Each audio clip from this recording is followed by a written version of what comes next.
Hey, you're stuck in traffic with Wolf Gorlick, couple-minute riff on IT security.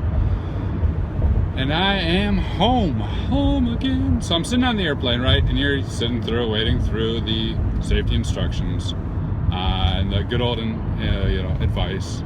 Here's the exits. Here's what to do when the plane crashes. And make sure to help yourself before assisting others. It had me thinking about instant response, right? As one does. Actually, I often wonder, what is everyone else thinking during those times? I'm like, this reminds me of instant response. I'm wondering, what are the non-security people thinking? I have no idea. Honestly, no idea.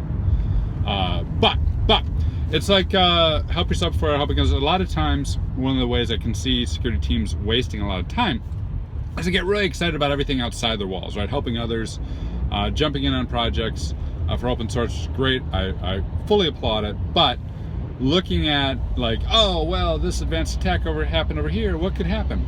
As opposed to looking at their own environments very, very closely and digging into what's actually helping or happening there and then sharing out that information, right?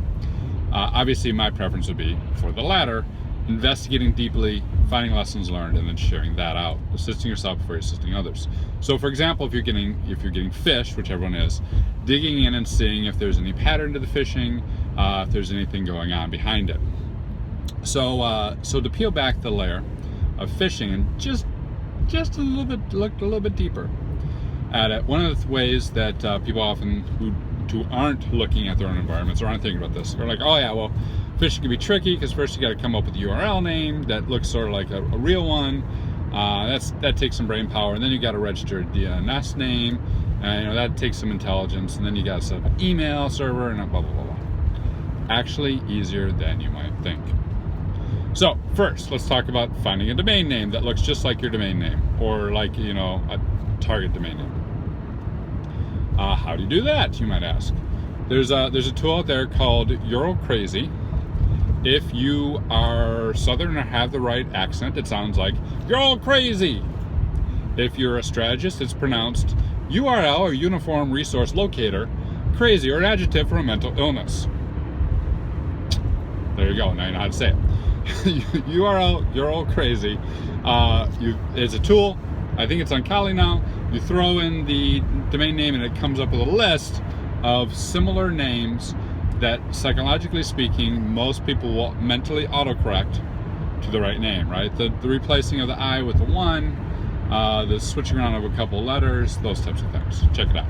So that's step one, get your URL name. Step two, now I gotta pay for it. VistaPrint offers a free 1-month trial. So you go to VistaPrint and you register your domain name. Now, good for internal blue guys because, hey, free 1-month trial. If you're going to do a phishing exercise, best way to do it, and after 1 month it goes away. Really good for bad guys. Here's why.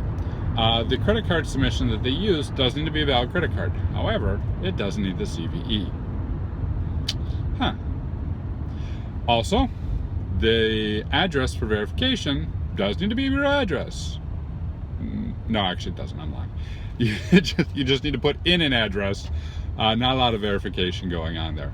So oftentimes VistaPrint is used by criminals to set up one of these phishing scams real quick, execute it for a couple weeks, tear it down, cancel the domain. Also, VistaPrint comes with email services. So you don't need to set up your own email server. Fire it up, go to the web, mail, boom, you're done. All right, so Earl Crazy, VistaPrint. Now, red team guys, if you're looking for something to do to up your phishing game, you didn't know these things, check them out. They'll make your lives a little bit easier. Blue team guys, here's something interesting, helping yourself before helping others. How many emails inbound are registered by VistaPrint? How many website requests outbound are going to sites registered by VistaPrint? Might be something you want to check out, and probably something you could embed in a rule in your IPS, IDS, and or SIM. All right, happy hunting, and I'll talk to you later.